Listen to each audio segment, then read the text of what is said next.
Thank you guys for being here tonight. And I know there's been so many back-to-back events at UCLA, let alone in Southern California. So just really appreciate you guys being here to cover the game. I first want to just say once again that we are not in this position without the investment in this program that Coach Shannon gave us for 14 years.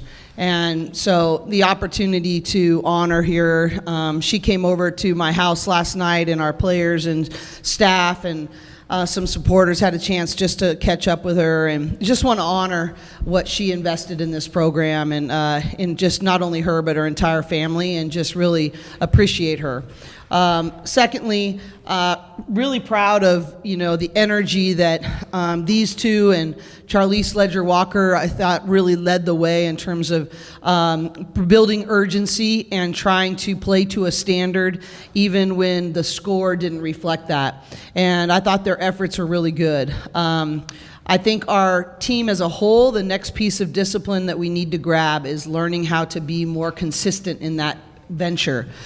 We just are not, we haven't proven against teams that are not at our caliber from a talent perspective that we can put 40 minutes of disciplined basketball together and play to our standards on a consistent basis, and that's what we got to grab next. And so that's what I challenged them in the locker room, is to really reflect on that, come ready to do that, and to talk about that on Friday, and we'll go to the next spot. But we got a great opportunity ahead of us, and we're just going to shift gears and focus on that. Questions for us, Jeanette?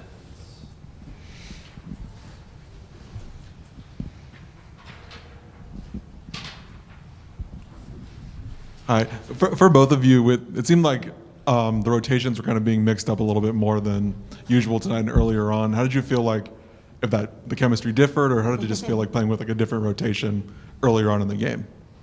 Yeah, I mean, I think, we mix up the rotations a little bit, a lot about just, it's a long year, so we want to protect our bodies and everything, but I do think it's always a great opportunity to play with different people, to work on, just actions together and how we play with each other, and we need to be able to play with different lineups, because there are going to be times where that's going to happen throughout the year, so I just think that can't be an excuse for the way we play, but we got to use that as an opportunity and just get better. Along those lines, Sienna seemed to really continue to progress. What did you see out of her tonight, and what do you like about the way she's developing? Yeah, I think Sienna seals really, really well, and she gets low post touches, and she finishes well, like at the rim. So I think just continuing as she's found her rhythm, I think you can kind of tell the last two games she just seems a lot more comfortable out there, to continue to find ways to get her touches, for her to get used to playing with us, and just to for her as a freshman, obviously she's learning a lot, but I think you can see the growth and the way she's finishing down there in the rim. You got to find ways to get her the ball, so I think she's doing a good job. About Charlize, it feels like her aggression just never lets up, no matter what the score is. 5 steals, 7 assists, and just her aggression again on the court. How beneficial is that kind of presence for you guys as teammates? Yeah, she does a great job of that. I think her one-on-one defense and defense in general is really great. I've learned a lot already this past year of just seeing the way she defends and can chess people. And so she's just a really great defender, and she really sets the tone on getting those 50-50s and literally taking the ball out of people's hands. So it's obviously great to have her on the court. Kiki, when a team's been blowing out opponents like you guys have been for about 2 months now you're going to face a much tougher team this weekend. How do you kind of change that mindset, or not, let anything become a trap? Yeah, again, I think that's what it's all about. It's our mindset. Like, our mindset needs to be consistent regardless of who we're playing. So whether it's Penn State, Rutgers, Michigan, USC, like throughout, regardless of the team, regardless of the record, we need to come out with the same intensity, treat each moment the same, and that way we'll be ready for every single moment. And I think we got to fight for the consistency in that area. That's still an area we need to grow in, but we'll be ready for these games. We know how to play in big environments, but I think we got to continue to work on just showing up the same every day, because that's what the best teams do. So sorry.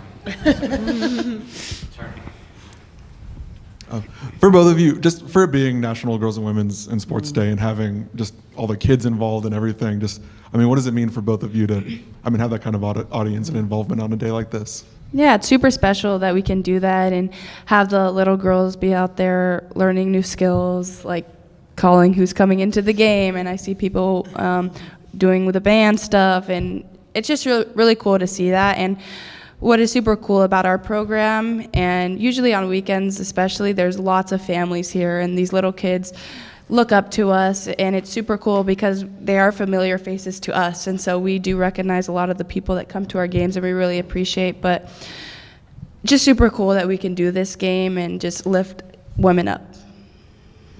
At any point in the game, did either of you hear, a little squeaky voice going, Kiki Rice? Yeah, every single time there's a sub or anything like that, I always smiled when I heard, heard the little girls calling out people's names. It was really cute and fun to see. Not necessarily tied to the game, but someone we don't talk about that much is Coach Tony. What is his presence like in practice and at games for you guys?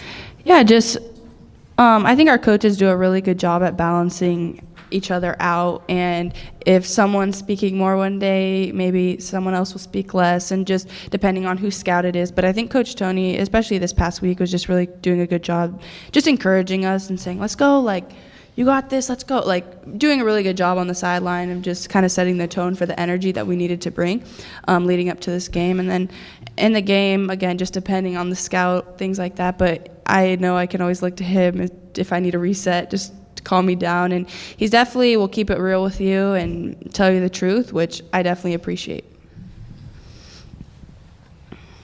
Thanks, ladies. Thank you.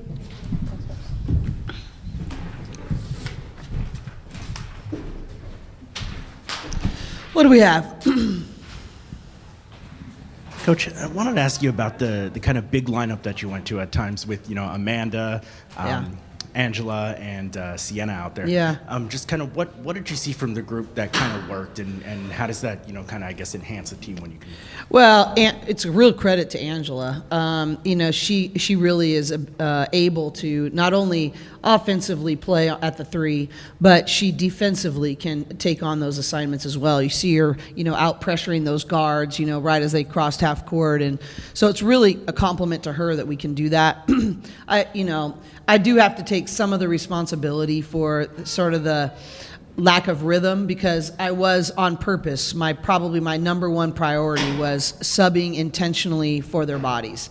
We have a lot of people. Our trainer had come to me ahead of time and was like, hey, these are where our loads are. This is what, and our AP team does a great job of keeping me informed and looking at the data and reading the loads. And so part of that was just I really was trying to protect and balance minutes out. But, I do think Angela's really capable of that. So if that was something that we really had an advantage and needed, we could definitely go to that and be just fine. I wanted to ask you the same question about Sienna. What are you seeing with her right now as far as her development? Yeah, I think literally every practice I see her stacking skills and understanding and more light bulbs. She's connecting the dots more.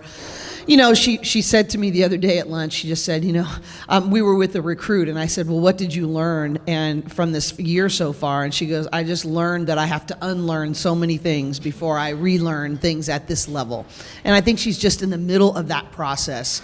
But I really see her, I literally, when I go back and watch the film, and I spend probably 3 to 4 hours on each one, to watch her, stacking the different skills and seeing like, oh, I saw last week she was struggling with this, and now she's, 3 possessions better. And I just think, she lost 10 weeks. And so I really trust her as a learner. And you can coach her really hard, and that, I think, puts her in situations that, she can grow faster. It's interesting today.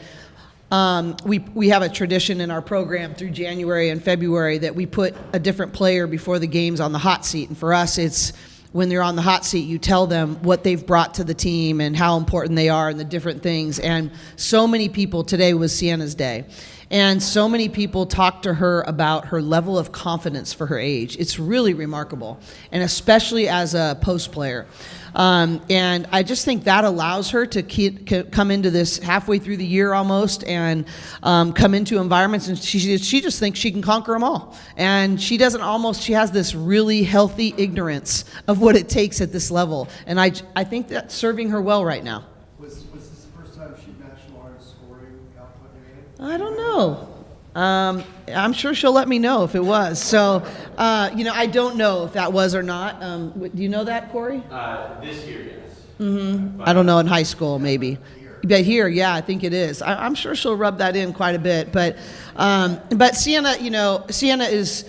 I'm really pleased with how Amanda's coming along. I think that that when you watch them in practice every day, Amanda really reminds me of what Coach Wooden used to say about Sven Nader. If you'll just hang in there, you're playing against the best every day, and you're being held to standards every day. If you'll just hang in there, by the time your time comes, you're going to be prepared. And I've really seen just a level of development in those two that I think really bodes well for our future. Another one on Sienna. I mean, it seemed like tonight especially she was dealing with a lot of double teams, kind of the way that Lauren has to.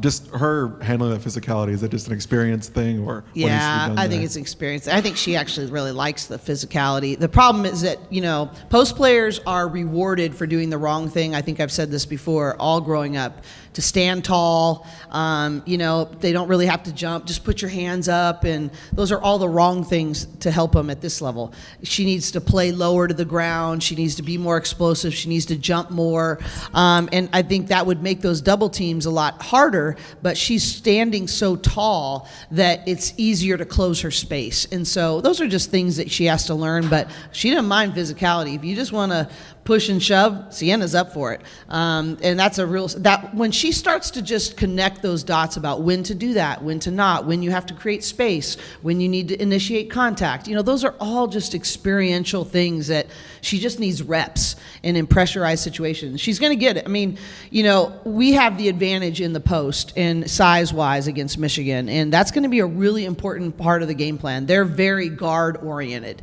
And, if she can come in and have her level of confidence and add to our advantage in that area, that's going to be a really key component of this weekend if we can use that to our advantage. I want to ask you the same thing about Coach Tony. I know we've talked about him a bit, but just on the sidelines, he seems very calm and composed. What is he like, beside you? He's not as calm as you'd think, but he is. I shouldn't say that. He's not as soft-spoken as people think. He is calm. He has a steadiness about him that is really good. And he's in charge of our special situations. He and I are co-offensive coordinators. He has a brilliant mind. I love talking basketball. I've known him since I was in college. So there's this level of trust that is, undeniable. His loyalty is just spectacular. Our players respect him so much. But they also enjoy him. He's got a great sense of humor. Him and Tasha are like big brother, little sister kind of thing. They go back and forth. But, I can't say enough great things about Tony. Just me personally, I'm just so grateful for how much he's poured into this place and this program and how his loyalty, he's just spectacular. And obviously his knowledge of the game is undeniable. Anyone who's around, they love talking basketball with Tony because he's got a great mind for the game. And so we're just really lucky to have him. Also with Megan, softball season starts on Friday. How is she playing right now? Well, she only plays in games at this point in this winter quarter. She's with softball pretty much 100% of the time unless we have a game and there's not a conflict. So any home game where there's no conflict, and then we're going to revisit postseason when it gets closer. We just have communication with softball, but it's so fun when we see her. I went into the training room this afternoon and I just ran up and hugged her. It was just we miss her when she's not around. So it was great to have her there tonight. Hi, Coach. Charlotte Moore, FI 360 News. You've had a few reunions this season. Just talk about how that reflects on the program of these people coming in and how you've embraced them coming back, and also how it reflects on you just as a coach, but also just as a woman, as an advocate for women's sports and other women coaches as well. Well, specifically with Shannon, I remember when she called me. I remember the day, I remember where I was. I'd gotten here and I was trying to think about my staff, and she just called me to congratulate me. She had no intention to get back into coaching. And I've literally known Shannon since she was in high school.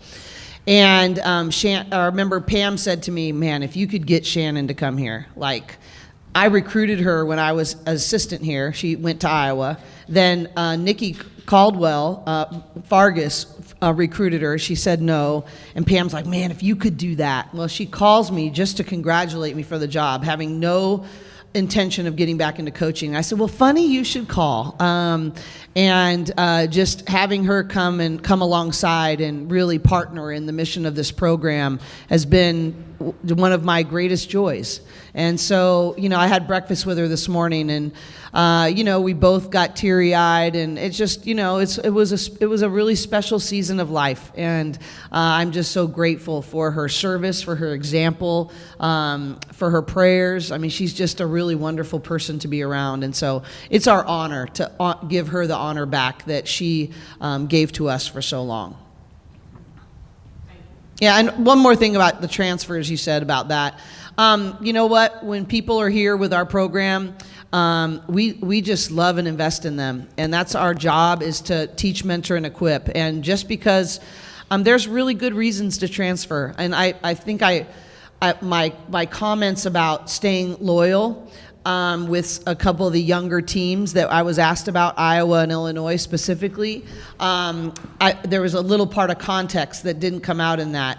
I don't want to be a hypocrite. The reality is we have 5 transfers on our team. I'm not saying there are really good reasons. And so, for instance, going up to Michigan, we're going to have a chance to say thank you to Dudley, and, just having her, she was a great teammate here, and we really enjoyed her. And that's not a burden. That's a joy and a privilege to be able to say, hey, we made a choice you made a choice to move on to another program, but that doesn't diminish how much we appreciate what you gave to us while you were here.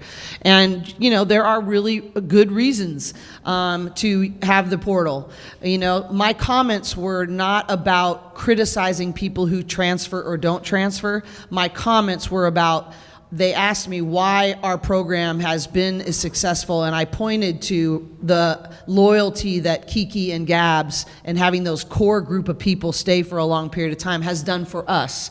And so I was encouraging young players that there's a lot of value in that if you can do that. But I just want to make that clear because, and I'm really honest. I mean, I've been very forthright that we're going to be very active in the portal this spring, and I have no interest in rebuilding. I only want to reload. And so we have been very strategic at putting ourselves in a position to be very successful in the portal. But the reality for me is there's going to be a combination of those things, freshmen and portal players, probably for the rest of my career. And so I have to adjust to that. But the reality is, when you love people well, you love them even after they're gone. And we're going to have a chance to do that. So that's a long answer to your short question. I apologize. Coach, same as I asked the players, how did it feel for you on National Girls and Women in Sports Day to have the kids here and play in front of them? Yeah, it always hits me. It just hits me that that I wish I had women to look up to at that age, that I could go and see, man, if you can see it, you can achieve it. I am such a hoop head. I would watch as much basketball as my mom over here would let me. But there were no options to watch, women and girls as I was growing up. It was all men's basketball. And I'm thankful just to learn about the game, but I'm so privileged now that these girls now have female examples too. And I just think, we had job shadowing with trainers, with strength coaches, with announcers, with, all the different aspects, with production and marketing, and the young woman who interviewed me at halftime. And I just, what a privilege when you can combine trying to master your craft and compete at the highest levels and inspire somebody else and impact a heart. How lucky are we? Thanks, Coach. All right, thank you guys very much. Appreciate your time.